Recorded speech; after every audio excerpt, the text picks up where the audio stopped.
right, so there I am, yeah, showing uh, my jams for this workout.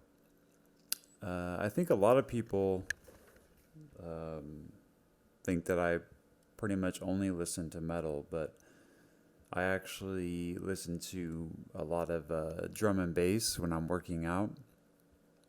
It gives some sort of rhythm, to sort of, especially if you're doing cardio, at least in my opinion. And metal, especially the metal I like, is really chaotic and sort of all over the place. There's usually not, consistent beats. Anyways, that song I showed at the beginning is a really good one. So, this is a workout that I do occasionally. I actually really dislike this workout. Reason being is it's very difficult, at least for me, even though it's only 30 minutes in total.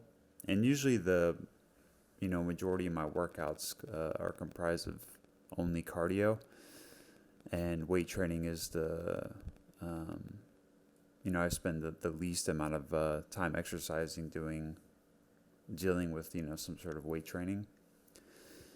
So this, you know um, you would think it would be quite easy for me, but or someone who does, I don't know, on normal hour and a half of cardio 5 6 days a week. But this workout is extremely difficult for me. So anyone who happens to see this, I really suggest you give it a try and just see how you fare, whether or not you like it. It's really, really taxing uh, on my lungs and my heart. It's just, yeah, it's even after the first round. So there's only 3 rounds total, and even after the first round, I find myself just sucking in air and just basically gasping for air. It may not appear that way in the video, but I try to walk up to the camera occasionally so you can sort of see how much I'm sweating, and I am sweating profusely. And even after, again, the first round of this, I'm already just I'm already basically soaked. So, and this is the main reason I wear hoodies when I work out, is it catches all the sweat. So I'm trying to avoid damaging my workout equipment, prolonging its life. And I think with the amount I sweat, it's just it's probably not going to be helpful if I'm showering it in my sweat with each workout. Anyways, so it's really, really simple, and you can obviously change it up in any way you see fit. But the first time I actually recorded this once before, and I just wasn't really happy with the way it turned out. This was this was when my airrunner treadmill was in one of my spare rooms in my house, and I had brought the Echo bike in there as well. They were side by side. You just can't really get a good angle because the room just isn't large enough for it. A lot of people, when they film these workout videos, they're in a gym or somewhere with a lot more space, and a spare room in my house just can't really accommodate the angle I wanted to capture at all. So I figured this is a little better. I didn't mess with the camera. I didn't really want to do a ton of editing. I just wanted to set the camera in one area and get a good enough angle to where it at least shows me in some way in each angle. So I just moved the bike and the treadmill and then the leg lift you see in the back, so that I can sort of grab everything, and I won't have to, do all these cut edits and walk out of the frame periodically, so it's easier to edit, stuff like that. So what it is, it's 7 minutes running on the air runner, as you see I'm doing presently. And then you immediately go to the Echo bike and you do 3 minutes straight on that. And then you go to the knee raise dip station, and then you do leg lifts. So I think my sets were 20 reps usually 20 to 25, depending upon how exhausted I was. And then you just repeat, and that's it. You do 3 rounds of that. So, um, 7 minutes running, 3 minutes on the bike. So you're doing obviously 10 minutes, 3 rounds of 10. So it's a 30-minute workout in total, and that's it. And, you can add on whatever you want afterward. If I were doing anything beyond this, in fact, I did, I just didn't film it. I usually will do some interval sprints because I don't often do fast-paced running. I usually only jog. So I'll usually throw in something like that extra, or I will do that and I'll jump on my elliptical for 30 minutes. It just sort of helps to loosen me up and keep my back, my lower back, and my hips from getting too tight. But just this 30-minute workout by itself is, again, it's extremely taxing, at least for me. So the main reason it's so difficult, from my perspective, is after you complete the first round.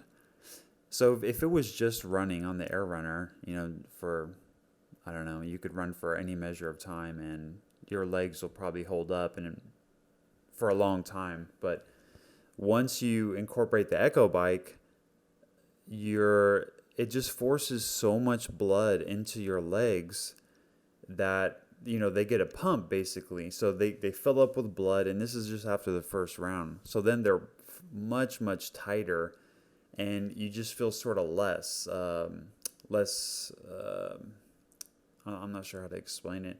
Basically, it makes it more difficult to run. That's the best way I could say it.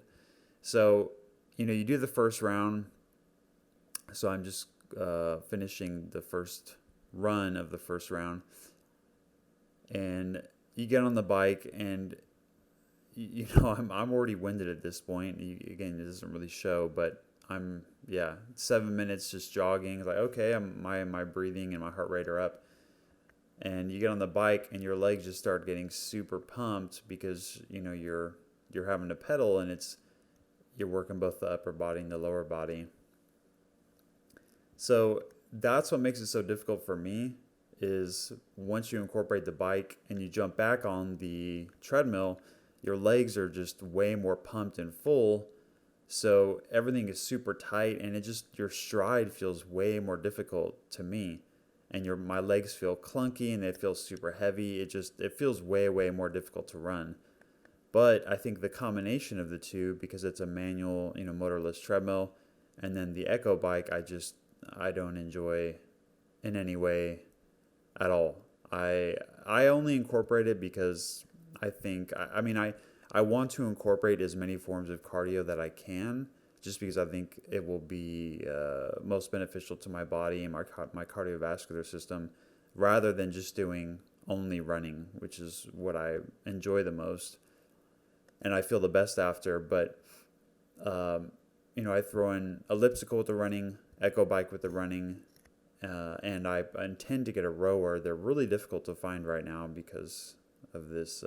We're currently in a pandemic, and all these people who were going to the gym are buying all this equipment up to get a workout in at home.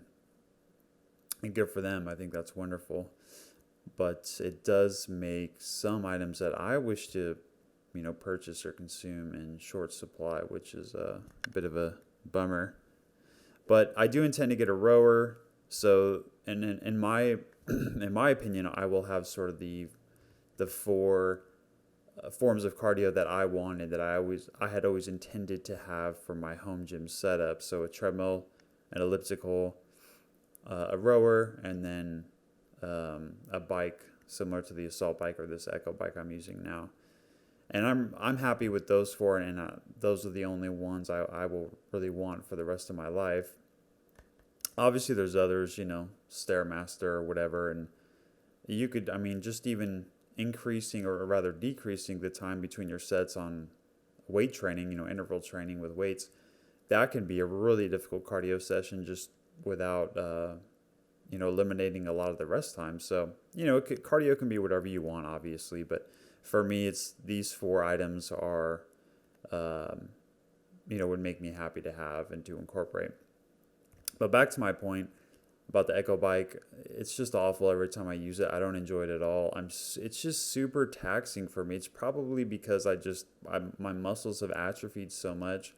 I'm just super weak, and every time I'm yanking the arms and I'm pushing the pedals, I'm just thinking, for goodness sake, this thing is just such a pain to use. But therein lies the benefit, I suppose, because it's taxing my lungs, my heart, it's forcing my body to work, and there's the benefit to be had there. So here I'm doing the leg lifts, and this knee raise dip station I got as a gift years ago, and it's from Target, so it's not very expensive, not especially well built, but it's lasted me I don't know, 4 years now or so. So it's held up for quite a while.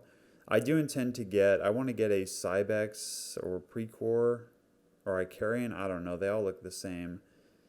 Older one that has closer to it's not a 45-degree angle, but it's, sort of lean back. I really want to get one of those. One that's already welded together. It's one solid piece, but that's also been difficult to find and acquire. And of course, all these things cost money, and I'm not by no means a wealthy person. So, I want to be very selective about the workout equipment I buy. But that's something I definitely want to swap out in due time. And you can see when I use it, it sort of sways a bit. And that in part is because of my inability to properly assemble something, in combination with some mild incompetence when trying to follow directions. So because of the way I assembled it, it's sort of a little off on the bottom. The legs, both of the feet, don't lay flush with the ground. But also the pads where I put my elbows, now they have, after many years of use, they have these massive dents in them. I suppose because my elbows are so bony, or them being so bony doesn't really help the situation. But so now I have these, it kind of almost hurts because the padding is basically gone where I keep putting my arms. Anyways, so I go over there, I do the leg lifts, and then here I am, I'm back on the treadmill, I'm running. And, you may be watching this and thinking, man, that's, a slow pace. I would agree with you, but just do whatever. The whole thing with exercising, it's just, there is no, from my perspective, there is no standard that you must meet unless you're being competitive, CrossFit or something. I don't know, a marathon runner. Sure, there is a literal, standard requirement you must meet to succeed or to place, something along those lines. But for the average, homebody, loner like myself, who has a home gym, if you're if you're similarly situated, just do whatever the hell is best for you. Even if you're in mediocre shape, horrible shape, or great shape, run as long as you want, or as fast as you want, or as slow as you want. Who cares? Just do whatever you want to do, whatever you enjoy. Because, if you find yourself chronically ill and your death is guaranteed and quickly approaching, how fast you run on a treadmill or what your workout looked like, a week prior, it's going to be utterly meaningless, okay? So I oftentimes try to think about things in terms of my own impermanence, and it usually quickly puts it into perspective for me. Because when you think about it, virtually everything is, pales in comparison with your own impermanence. So it could be kind of morbid to think about, I suppose, for some people, but it really does help with me personally to put things into a perspective and, what is and is not important. Anyways, this is a good pace for me, at least during this workout, and I'll reiterate, it's because I'm already tired right now. Okay, this is the second round I'm running, and I'm tired right now. I'm winded, so I'm sucking in air when I'm running. And you can see it's not a sprint, it's not a walk, it's more like a jog or a run. And so now my legs are at the point where, I force blood into them because I've been on the Echo bike for 3 minutes, and they just aren't feeling as limber, and they're feeling heavy. Like I got bricks tied to my feet or something. My stride is feeling very clunky, but I still try to keep my form. And this is something I would suggest. I've read about this in this book I've been reading about running, and they always suggest you should try to keep your hips and your pelvic area more forward. So because when people start to get fatigued, and I do this a lot, and I'm trying to be very mindful of it and trying to correct it, but you'll find that when you get winded when you're running, you'll tend to arch your back a lot more, especially in your lower back, and lean forward more. So rather than my speed, I'm really trying to focus on my foot strike and focus on not putting my feet too far out in front of me when they're striking the belt.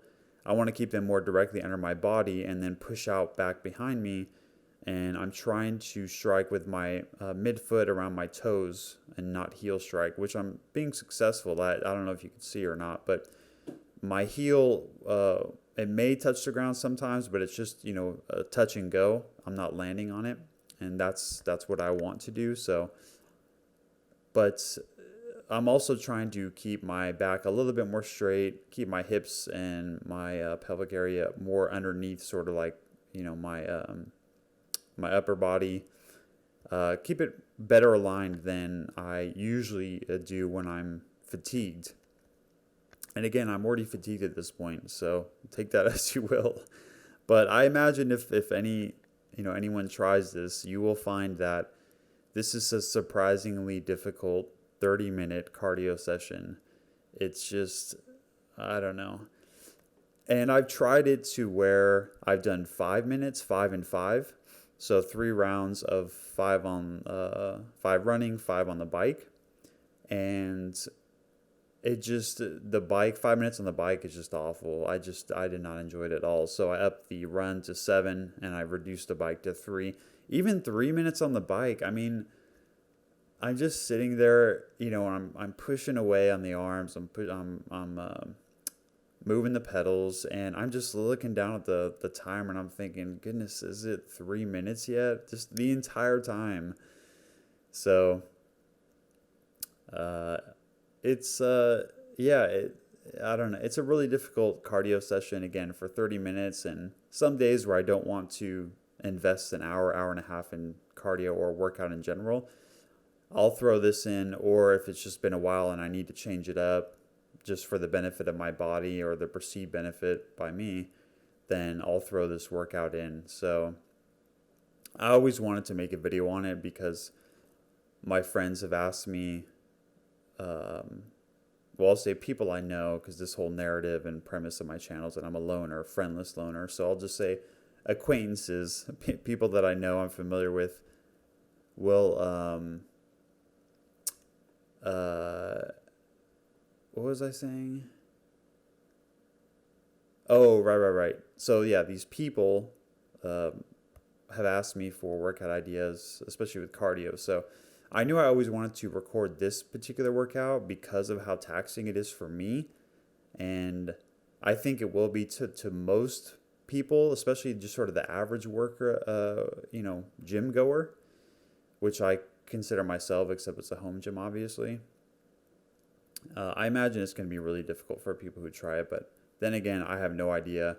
You see these CrossFit athletes that are in superhuman shape, and they'll make this look like nothing, and instead of jogging, they'll be sprinting the entire time. But I don't know, when you think about it, maybe it sounds easy, but I'll tell you what, if you get on that air runner and you sprint, you full out sprint, I really doubt you're going to be sprinting for a full 7 minutes. It's just try it out. Once you get on there and you start running, you're going to think, my legs feel like, they're filled with cement, and you're going to be winded. I'll tell you that. Even if you're in great shape, this is going to get you breathing just in 30 minutes of it.